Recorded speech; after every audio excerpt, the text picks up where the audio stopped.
Hey everybody, it's Jason from the Texas Gun Vault, and once again I'm coming to you with another field strip video. And today's field strip is on a really cool gun that I just did a range report and review on. This is the B&T KH9 Covert.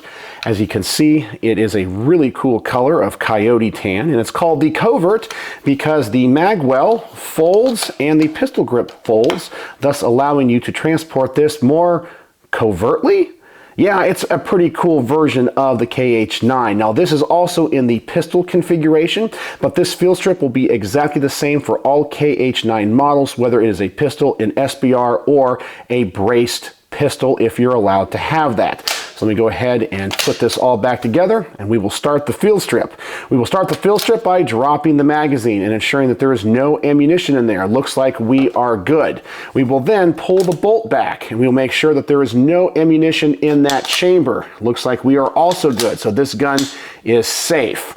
I will now pull this magwell out. You don't have to do this, and if you have another version of the KH9, you can't do it, but I'm going to do it so we can see the internals of this gun a little bit better, as well as I will fold this pistol grip.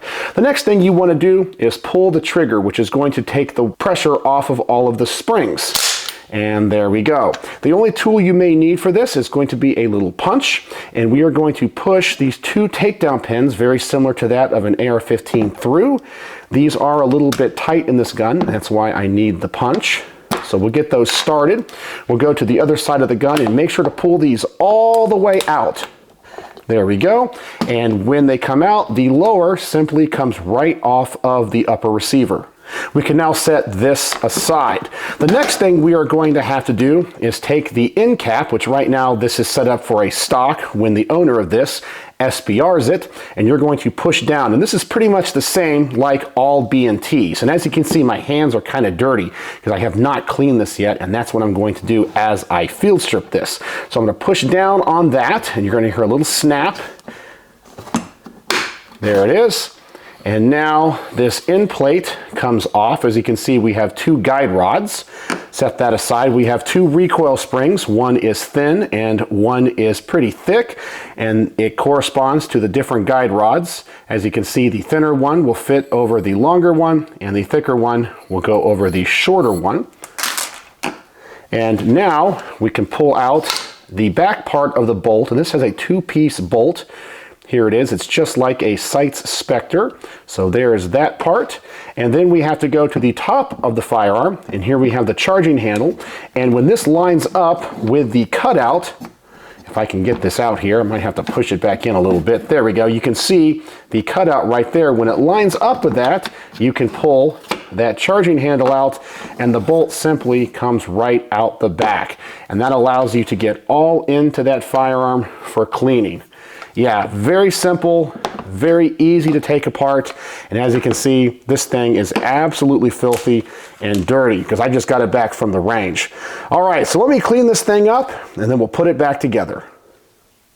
All right, so we got this B&T KH9 Covert all cleaned up and ready to go back together. We're going to start by taking the upper receiver and we're going to insert the bolt, make sure it goes in the right way. You don't want it to go all the way home. You want it to line up with that little cutout for the charging handle and get that lined up right there. Take the charging handle and then simply insert that, and then you can push that bolt forward. The next thing we're going to do is take this little part of the bolt, which is in the back, or the second piece of the bolt. Make sure that the green dot is facing the left side of the gun, which is going to correspond to this little witness hole right here. We can then insert that, and that will go all the way in. Now, there's two ways of doing this, and I have found that this is the easier way, is to put in the recoil springs into the bolt first rather than putting it on the back plate. So if you notice, there's one that is longer, one that is shorter. The more narrow spring goes on the longer one, and the fatter spring goes on the shorter one. So that is the configuration when you're putting it in the receiver. So I'll put these in one at a time. And I find this is a little bit easier to get everything all lined up. So now I'll take the fatter one, put it on the other part of the bolt. There we go. And now I can line everything up from the back just like that. Then we're going to push this back plate in and then up, and it should lock into place, just like that. There you go.